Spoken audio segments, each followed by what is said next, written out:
नमस्कार मित्रों, आपका कथा कुंज चैनल में हार्दिक स्वागत है। आज हम मुंशी प्रेमचंद की कहानी पंच परमेश्वर को लेकर उपस्थित हुए हैं और मुझे ये पूरा विश्वास है कि कहानी आपको बहुत ही पसंद आएगी। तो चलिए शुरू करते हैं। जुम्मन शेख और अलगू चौधरी में गाढ़ी मित्रता थी। साझे में एक खेती होती थी, कुछ लेन देन भी साझा था। एक दूसरे पर अटल विश्वास था। जुम्मन जब हज करने गए तब अपना घर अलगू को सौंप कर गए थे और अलगू जब कभी बाहर जाते तो जुम्मन पर अपना घर छोड़ देते। उनमें न खान पान का व्यवहार था, न धर्म का नाता, केवल विचार मिलते थे। मित्रता का मूल मंत्र भी यही है। इस मित्रता का जन्म उसी समय हुआ जब दोनों मित्र बालक थे और जुम्मन के पूज्य पिता जुमराती उन्हें शिक्षा प्रदान करते थे। अलगू ने गुरुजी की बहुत सेवा की थी, खूब रकाबियाँ मांजी, खूब प्याले धोए। उनका हुक्का एक क्षण के लिए भी विश्राम न लेने पाता था, क्योंकि प्रत्येक चिलम अलगू को आधा घंटे तक किताबों से अलग कर देती थी। अलगू के पिता पुराने विचारों के मनुष्य थे। उन्हें शिक्षा की अपेक्षा गुरु की सेवा शुश्रूषा पर अधिक विश्वास था। वह कहते थे कि विद्या पढ़ने से नहीं आती, जो कुछ होता है गुरु के आशीर्वाद से, बस गुरु की कृपा दृष्टि होनी चाहिए।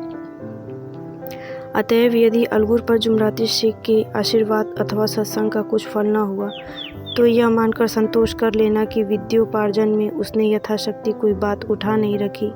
विद्या उसके भाग्य में ही नहीं थी तो कैसे आती। मगर जुमराती शेख स्वयं आशीर्वाद के कायल न थे। उन्हें अपने सोटे पर बहुत भरोसा था और उसी सोटे के प्रताप से आज आसपास के गांव में जुम्मन की पूजा होती थी। जुम्मन शेख की एक बूढ़ी खाला थी जो उनके पास थोड़ी सी मिल्कियत थी, परंतु उनके निकट संबंधियों में कोई न था। जुम्मन ने लंबे चौड़े वादे करके वह मिल्कियत अपने नाम लिखवा ली थी। जब तक दान पत्र की रजिस्ट्री न हुई थी तब तक खाला जान का खूब आदर सत्कार किया गया। उन्हें खूब स्वादिष्ट पदार्थ खिलाए गए, हलवे पुलाव की वर्षा की गई, पर रजिस्ट्री की मोहर ने इन खातिरदारियों पर भी मानो मोहर लगा दी। जुम्मन की पत्नी करीमन रोटियों के साथ कड़वी बातों के कुछ तेज तीखे सालान भी देने लगी। जुम्मन शेख भी निठुर हो गए। अब बेचारी खाला जान को प्रायः नित्य ही ऐसी बातें सुननी पड़ती। बुढ़िया ना जाने कब तक जिएगी, 2-3 बीघे ऊसर क्या दे दिया, मानो मोल ले लिया। बघारी दाल के बिना रोटियां नहीं उतरती। जितना रुपया इसके पेट में झोंक चुके उतने से तो अब तक गांव मोल ले लेते। कुछ दिन खाला जान ने सुना और सहा, पर जब न सहा गया तब जुम्मन से शिकायत की। जुम्मन ने स्थानीय कर्मचारी गृहस्वामी के प्रबंध में दखल देना उचित न समझा। कुछ दिन और यूं ही रो धोकर काम चलता रहा। अंत में एक दिन खाला ने जुम्मन से कहा, बेटा तुम्हारे साथ मेरा निर्वाह न होगा, तुम मुझे रुपए दे दिया करो, मैं अपना पका खा लूँगी। जुम्मन ने धृष्टता के साथ उत्तर दिया, रुपए क्या यहाँ फलते हैं? खाला ने नम्रता से कहा, मुझे कुछ रूखा सूखा चाहिए भी कि नहीं? जुम्मन ने गंभीर स्वर से जवाब दिया, तो कोई यहाँ थोड़ी ही समझता था कि तुम मौत से लड़कर आई हो। खाला बिगड़ गईं। उन्होंने पंचायत करने की धमकी दी। जुम्मन हंसे। जिस तरह कोई शिकारी हिरन को जाल की तरफ जाते देख मन ही मन हंसता है, वह बोले, हाँ जरूर पंचायत करो, फैसला हो जाए। मुझे भी यह दिन रात की खटखट पसंद नहीं। पंचायत में किसकी जीत होगी इस विषय में जुम्मन को कुछ भी संदेह न था। आसपास के गांव में ऐसा कौन था जो उसके अनुग्रहों का ऋणी ना हो? ऐसा कौन था जो उसको शत्रु बनाने का साहस कर सके? किसमें इतना बल था जो उसका सामना कर सके? आसमान के फरिश्ते तो पंचायत करने आएंगे नहीं। इसके बाद कई दिनों तक बूढ़ी खाला हाथ में एक लकड़ी लिए आसपास के गांवों में दौड़ती रहीं। कमर झुककर कमान हो गई थी। एक पग चलना दूभर था, मगर बात आ पड़ी थी, उसका निर्णय करना जरूरी था। बिरला ही कोई भला आदमी होगा जिसके सामने बुढ़िया ने दुख के आंसू न बहाए। हाँ, किसी ने तो यूं ही ऊपरी मन से हूँ हाँ करके टाल दिया और किसी ने इस अन्याय पर जमाने को गालियाँ दी। कहा, कब्र में पांव लटके हुए हैं, आज मेरे कल दूसरे का दिन, पर हवस नहीं मानती। अब तुम्हें क्या चाहिए? रोटी खाओ और अल्लाह का नाम लो। तुम्हें अब खेती बाड़ी से क्या काम है? कुछ ऐसे सज्जन भी थे जिन्हें हास्य रस के रसास्वादन का अच्छा अवसर मिला। झुकी हुई कमर, पुपला मुंह, सनके से बाल, इतनी सामग्री एकत्र हो तब हंसी क्यों ना आए। ऐसे न्यायप्रिय, दयालु, दीन वत्सल पुरुष बहुत कम थे जिन्होंने उस अबला के दुखड़े को गौर से सुना हो और उसे सांत्वना दी हो। चारों ओर से घूम घाम कर बेचारू अलगी चौधरी के पास आई, लाठी पटक दी और दम लेकर बोली, बेटा तुम भी दम भर के लिए मेरी पंचायत में चले आना। अलगू, मुझे बुलाकर क्या करोगी? कई गांव के आदमी तो आवेंगे ही। खाला, अपने विपद तो सबके रोककर आई है, पर अब आने न आने का अख्तियार उनको है। अलगू, यूं आने को आ जाऊंगा मगर पंचायत में मुंह न खोलूंगा। खाला, क्यों बेटा? अलगू, अब इसका क्या जवाब दूं? अपनी खुशी, जुम्मन मेरा पुराना मित्र है, उससे बिगाड़ नहीं कर सकता। खाला, बेटा क्या बिगाड़ के डर से कोई ईमान की बात न कहोगे? हमारे सोए हुए धर्म ज्ञान की सारी संपत्ति लूट जाए तो उसे खबर नहीं होती, परंतु ललकार सुनकर वह सचेत हो जाता है, फिर उसे कोई जीत नहीं सकता। अलगू इस सवाल का कोई उत्तर न दे सका, पर उसके हृदय में शब्द गूंज रहे थे, क्या बिगाड़ के डर से ईमान की बात न करोगे? संध्या समय एक पेड़ के नीचे पंचायत बैठी। शेख जुम्मन ने पहले से ही फर्श बिछा रखा था। उन्होंने पान, इलायची, हुक्के, तंबाकू आदि का प्रबंध भी किया था। हाँ, वह स्वयं अलबत्ता अलगू चौधरी के साथ जरा दूर पर बैठे हुए थे। जब पंचायत में कोई आ जाता था तब दबे हुए सलाम से उसका स्वागत करते थे। जब सूर्य अस्त हो गया और चिड़ियों की कलरव युक्त पंचायत पेड़ों पर बैठी, तब यहाँ भी पंचायत शुरू हुई। फर्श की एक एक अंगुल जमीन भर गई, पर अधिकांश दर्शक ही थे। निमंत्रित महाशयों में से केवल वे ही लोग पधारे थे जिन्हें जुम्मन से अपना कुछ पुरानी कसर निकालनी थी। एक कोने में आग सुलग रही थी। नाई ताबड़तोड़ चिलम भर रहा था। यह निर्णय करना असंभव था कि सुलगते हुए उपलों से अधिक धुआं निकलता था या चिलम के दमों से। चारों तरफ कोलाहल मच रहा था। गांव के कुत्ते इस जमाव को भोज समझकर झुंड के झुंड जमा हो गए। पंच लोग बैठ गए तो बूढ़ी खाला ने उनसे विनती की, पंचों, आज 3 साल हुए मैंने अपनी सारी जायदाद अपने भांजे जुम्मन के नाम लिख दी। इसे आप लोग जानते ही होंगे। जुम्मन ने मुझे ताहयात रोटी कपड़ा देना कबूल किया। साल भर तो मैंने इसके साथ रो धोकर काटा, पर अब रात दिन का रोना नहीं सहा जाता। मुझे न पेट की रोटी मिलती है न तन का कपड़ा। बेकस बेवा हूँ, कचहरी दरबार नहीं कर सकती। तुम्हारे सिवा और किसे अपना दुख सुनाऊं? तुम लोग जो चारा निकाल दो उसी पर चलूं। अगर मुझ में कोई ऐब देखो तो मेरे मुंह पर थप्पड़ मारो। जुम्मन में बुराई देखो तो उसे समझाओ क्यों एक बेकस की आह लेता है। मैं पंचों का हुक्म सिर माथे पर चढ़ाऊंगी। रामधन मिश्र, जिनके कई असामियों को जुम्मन ने अपने गांव में बसा लिया था, बोले, जुम्मन मियाँ, किस पंच दबते हो? अभी से इसका निपटारा कर लो, फिर जो कुछ पंच कहेंगे वही मानना पड़ेगा। जुम्मन को इस समय सदस्यों में विशेषकर वे ही लोग दिख पड़े जिनसे किसी न किसी कारण उनका वैमनस्य था। जुम्मन बोले, पंचों का हुक्म अल्लाह का हुक्म। खाला जान जिसे चाहे उसे बदे, मुझे कोई उज्र नहीं। खाला ने चिल्लाकर कहा, अरे अल्लाह के बंदे, पंचों का नाम क्यों नहीं बता देता? कुछ मुझे भी तो मालूम हो। जुम्मन ने क्रोध से कहा, अब इस वक्त मेरा मुंह न खुलवाओ। तुम्हारी बन पड़ी है, जिसे चाहो पंच बना दो। खाला जान जुम्मन के आक्षेप को समझ गई। वह बोली, बेटा खुदा से डरो। पंच न किसी के दोस्त होते हैं न किसी के दुश्मन। कैसी बात कहते हो? और तुम्हारा किसी पर विश्वास न हो तो जाने दो। अलगू चौधरी को तो मानते हो? लो, मैं उन्हीं को सरपंच बदती हूँ। जुम्मन शेख आनंद से फूल उठे, परंतु भावों को छिपाकर बोले, अलगू ही सही, मेरे लिए जैसे रामधन वैसे अलगू। अलगू इस झमेले में फंसना नहीं चाहते थे। वे कन्नी काटने लगे। बोले, खाला तुम जानती हो कि मेरे जुम्मन से गाढ़ी दोस्ती है। खाला ने गंभीर स्वर में कहा, बेटा दोस्ती के लिए कोई अपना ईमान नहीं बेचता। पंच के दिल में खुदा बसता है।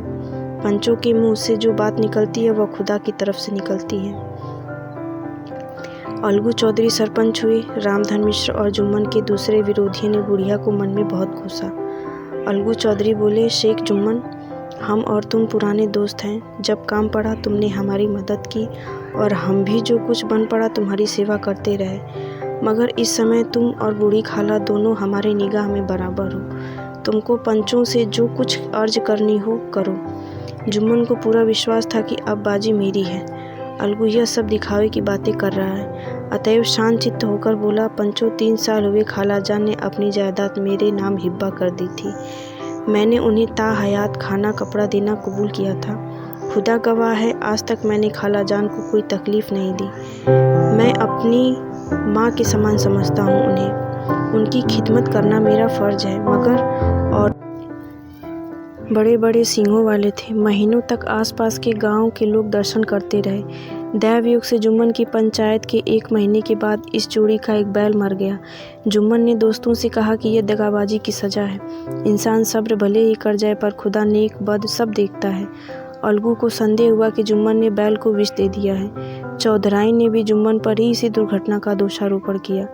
उसने कहा, जुम्मन ने कुछ कर करा दिया है। चौधराइन और करीमन में इस विषय पर एक दिन खूब ही वाद विवाद हुआ। दोनों देवियों ने शब्द बाहुल्य की नदी बहा दी। व्यंग्य, वक्रोक्ति, अन्योक्ति और उपमा आदि अलंकारों से बात हुई। जुम्मन ने किसी तरह शांति स्थापित की। उन्होंने अपनी पत्नी को डांट डपट कर समझा दिया। वह उसे रणभूमि से हटा भी ले गए। उधर अलगू चौधरी ने समझाने बुझाने का काम अपने तर्कपूर्ण सोटे से लिया। अब अकेला बैल किस काम का? उसका जोड़ा बहुत ढूंढा गया पर न मिला। निदान यह सलाह ठहरी कि इसे बेच डालना चाहिए। गांव में एक समझू साहू थे। वह इक्का गाड़ी हाँकते थे। गांव के गुड़ घी लाद कर मंडी ले जाते। मंडी से तेल नमक भर लाते और गांव में बेचते। इस बैल पर उनका मन लहराया। उन्होंने सोचा, यह बैल हाथ लगे तो दिन भर में बेखटके 3 खेप, आजकल तो 1 खेप में ही लाले पड़े रहते हैं। बैल देखा, गाड़ी में दौड़ाया, बाल भौरों की पहचान कराई, मोल तोल किया और उसे लाकर द्वार पर बांध दिया। 1 महीने में दाम चुकाने का वादा ठहरा। चौधरी को भी गरज थी, घाटे की परवाह न की। समझू साहू ने नया बैल पाया तो लगे उसे रगेदने। वह दिनों में 3-3, 4-4 खेपे करने लगे। न चारे की फिक्र थी न पानी की, बस खेपों से काम था। मंडी ले गए, वहाँ को सूखा भूसा सामने डाल दिया। बेचारा जानवर अभी दम भी न लेने पाया कि फिर जोत दिया। अलगू चौधरी के घर था तो चैन की बंशी बजती थी। बैल राम छठे छमाए कभी बौली में जोते जाते थे। खूब उछलते कूदते और कोसों तक दौड़ते चले जाते थे। महीने भर में ही वह पिस गया। इक्के का जुआ देखते ही उसका लहू सूख जाता था। एक पग चलना दूभर था। हड्डियां निकल आई थी, पर वह पानीदार मार की बर्दाश्त न कर सकता था। एक दिन चौथी खेप में साहू जी ने दूनी बोझ लाद दिया। दिन भर का थका जानवर पैर न उठाता था, पर साहू जी ने कोड़े फटकारने लगे। बस फिर क्या था, बैल कलेजा तोड़ कर चला। कुछ दूर दौड़ा और चाहा कि थोड़ा सा दम मार लूं, पर साहू जी को जल्द पहुंचने की फिक्र थी। अतएव उन्होंने कई कोड़े बड़ी निर्दयता से फटकारे। बैल ने एक बार फिर जोर लगाया, पर अब की बार उसकी शक्ति जवाब न दे सकी। वह धरती पर गिर पड़ा। ऐसा गिरा कि फिर न उठा। साहू जी ने बहुत पीटा, टांग पकड़कर खींचा, नथनों में लकड़ी ठूस दी, पर कहीं मृतक भी उठ सकता है। तब साहू जी को कुछ शक हुआ। उन्होंने बैल को गौर से देखा, खोलकर अलग किया और सोचने लगे कि गाड़ी कैसे घर पहुंचे। बहुत चीखे चिल्लाए, पर देहात का रास्ता बच्चों की आंख की तरह सांझ होते ही बंद हो जाता है। कोई नजर न आया। आसपास कोई गांव भी न था। मारे क्रोध के उन्होंने मरे हुए बैल पर और दूर लगाए कोसने लगे। अभागे, तुझे मरना ही था तो घर पहुंचकर क्यों नहीं मरा? ससुरा बीच रास्ते में ही मर रहा। अब गाड़ी कौन खींचे? इस तरह साहू जी खूब जले बुने। कई बोरे गुड़ और कोई 5 सेर घी उन्हें बेचने थे। ये 250 रुपये कमर में बंधे थे। इसके सिवा गाड़ी पर कई बोरे नमक के थे। अतएव छोड़कर जाना भी ना हो सकता था। लाचार बेचारे गाड़ी पर ही लेट गए। वहीं रतजग्गा करने की ठान ली। चिलम पी गया, फिर हुक्का पिया। इसी तरह साहू जी आधी रात तक नींद को बहलाते रहे। अपनी जान में तो वह जागते ही रहे, पर पाँव फिटते ही नींद से टूटी तो कमर पर हाथ रखा तो थैली गायब। घबरा कर इधर उधर देखा तो कई कनस्तर तेल भी न दारत। अफसोस में बेचारे ने सिर पीट लिया और पछाड़ खाने लगा। प्रातःकाल रोते बिलखते घर पहुँचे। सहुआइन ने जब यह बुरी खबर सुनी तो पहले ही रोई, फिर अलगू चौधरी को गालियाँ देने लगी। निगोड़े ने ऐसा कुलच्छनी बैल दिया कि जन्म भर की कमाई लुट गई। इस घटना को कई महीने बीत गए। अलगू जब अपने बैल के दाम मांगते तब साहू और सहुआइन दोनों ही झल्लाए कुत्ते की तरह चढ़ बैठते और अंड-बंड बकने लगते। वाह, यहाँ तो सारे जन्म की कमाई लुट गई, सत्यानाश हो गया, इन्हें दामों की पड़ी है। मुर्दा बैल दिया था उस पर दाम मांगने चले हैं। चौधरी के और शुभचिंतकों की कमी न थी। ऐसे अवसरों पर वे भी एकत्र हो जाते और साहू जी के बर्राने की पुष्टि करते, परंतु 150 रुपये से इस तरह हाथ धो लेना आसान न था। एक बार वह भी गर्म पड़े। साहू जी बिगड़कर लाठी ढूंढने घर में चले गए। अब सहुआइन ने मैदान लिया। प्रश्नोत्तर होते होते हाथापाई की नौबत आ पहुंची। साहू जी को दिलासा देकर घर से निकाला। वह परामर्श देने लगे कि इस तरह काम ना चलेगा, पंचायत कर लो, जो कुछ तय हो जाए उसे स्वीकार कर लो। साहू जी राजी हो गए और अलगू ने भी हामी भर दी। पंचायत की तैयारियां होने लगी। दोनों पक्षों ने अपने अपने दल बनाने शुरू किए। इसके बाद तीसरे दिन उसी वृक्ष के नीचे पंचायत बैठी। वही संध्या का समय था। खेतों में कौवे पंचायत कर रहे थे। विवादग्रस्त विषय था कि मटर की फलियों पर उनका कोई अस्तित्व है या नहीं, और जब तक यह प्रश्न हल न हो जाए तब तक वे रखवाले की पुकार पर अपनी अप्रसन्नता प्रकट करना आवश्यक समझते थे। पेड़ की डालियों पर बैठी शुक मंडली में यह प्रश्न छिड़ा हुआ था कि मनुष्यों को उन्हें बेमुरौवत कहने का क्या अधिकार है, जब उन्हें स्वयं अपने मित्रों से दगा करने में ही संकोच नहीं होता। पंचायत बैठ गई तो रामधन मिश्र ने कहा, अब देरी क्या है, पंचों का चुनाव हो जाना चाहिए। बोलो चौधरी, किस किस को पंच बदते हो? अलगू ने दीन भाव से कहा, समझू साहू को ही चुन लें। समझू साहू खड़े हुए और कड़क कर बोले, मेरी ओर से जुम्मन शेख। जुम्मन का नाम सुनते ही अलगू चौधरी का कलेजा धक से करने लगा, मानो किसी ने अचानक थप्पड़ मार दिया। रामधन अलगू के मित्र थे, वह बात को ताड़ गए। पूछा, क्यों चौधरी, तुम्हें कोई हज्र तो नहीं? चौधरी ने निराश होकर कहा, नहीं, मुझे क्या उज्र होगा, अपने उत्तरदायित्व का ज्ञान बहुत। जुम्मन शेख के मन में भी सरपंच का उच्च स्थान ग्रहण करते ही अपनी जिम्मेदारी का भाव पैदा हुआ। उसने सोचा, मैं इस वक्त न्याय और धर्म के सर्वोच्च आसन पर बैठा हूँ। मेरे मुंह से इस समय जो कुछ निकलेगा वह देववाणी के सदृश है, और देववाणी में मेरे मनोविकारों का कदाचित समावेश न होना चाहिए। मुझे सत्य से जौ भर भी टलना उचित नहीं। पंचों ने दोनों पक्षों से सवाल जवाब करना शुरू किया। बहुत देर तक दोनों दल अपने अपने पक्ष का समर्थन करते रहे। इस विषय में तो सब सहमत थे कि समझू को बैल को मूल्य देना चाहिए, परंतु दो महाशय इस कारण रियायत करना चाहते थे कि बैल के मर जाने से समझू को हानि हुई। इसके प्रतिकूल दो सभ्य मूल के अतिरिक्त समझू को दंड भी देना चाहते थे, जिससे फिर किसी को पशुओं के साथ ऐसे निर्दयता करने का साहस न हो। अंत में जुम्मन ने फैसला सुनाया, अलगू चौधरी और समझू साहू, पंचों ने तुम्हारे मामले पर अच्छी तरह विचार किया। समझू को उचित है कि बैल का पूरा दाम दें। जिस वक्त उन्होंने बैल लिया उसे कोई बीमारी न थी। अगर उसी समय दाम दे दिए जाते तो आज समझू उसे फेरे लेने का आग्रह न करते। बैल की मृत्यु केवल इस कारण से हुई कि उससे बहुत कठिन परिश्रम लिया गया और उसे दाने चारे का कोई प्रबंध न दिया गया। रामधन मिश्र बोले, समझू ने बैल को जानबूझकर मारा है, अतएव उसे दंड लेना चाहिए। जुम्मन बोले, यह दूसरा सवाल है, हमको इससे कोई मतलब नहीं। झगड़ू साहू ने कहा, समझू के साथ कुछ रियायत तो होनी ही चाहिए। जुम्मन बोले, यह अलगू चौधरी की इच्छा पर निर्भर है, यह रियायत करें तो उनकी भलमनसी। अलगू चौधरी फूले न समाये, उठ खड़े हुए और जोर से बोले, पंच परमेश्वर की जय।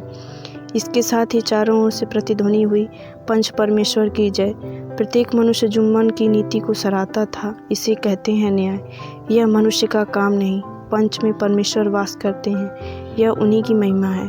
पंच के सामने खोटे को कौन खरा कह सकता है। थोड़ी देर बाद जुम्मन और अलगू पास आए और गले लिपटकर बोले, भैया, जब से तुमने मेरी पंचायत की तब से मैं तुम्हारा प्राणघातक शत्रु बन गया था, पर आज मुझे ज्ञात हुआ कि पंच के पद पर बैठे कोई भी किसी का न दोस्त होता है न दुश्मन। न्याय के सिवा उसे और कुछ नहीं सूझता। आज मुझे विश्वास हो गया है कि पंच की जबान से खुदा बोलता है। अलगू रोने लगे। इस पानी से दोनों के दिलों का मैल धुल गया। मित्रता की मिर्झाई हुई लता फिर से हरी हुई, और इस तरह इस कहानी का अंत होता है। मुझे विश्वास है कि कहानी आपको बहुत ही पसंद आई होगी। इस तरह की वीडियो के लिए इस चैनल पर बने रहें। धन्यवाद।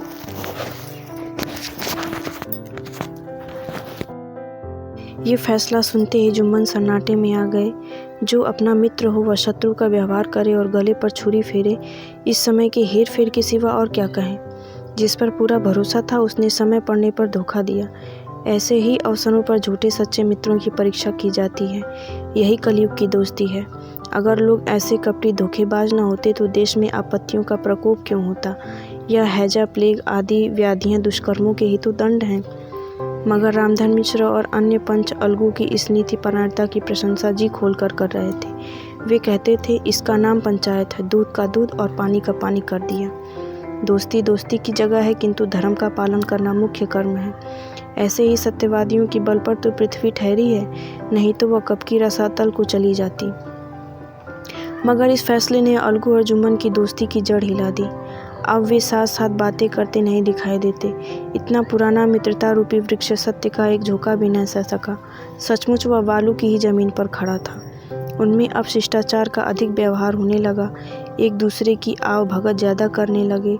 वे मिलते जुलते थे, मगर उसी तरह जैसे तलवार से ढाल मिलती है। जुम्मन के चित्त में मित्र की कुटिलता आठों पहर खटका करती थी। उसे हर घड़ी यही चिंता रहती थी कि किस तरह बदला लेने का अवसर मिले। अच्छे कामों की सिद्धि में बड़ी देर लगती है, पर बुरे कर्मों की सिद्धि यह बात नहीं पूछती। जुम्मन को भी बदला लेने का अवसर जल्दी मिल गया।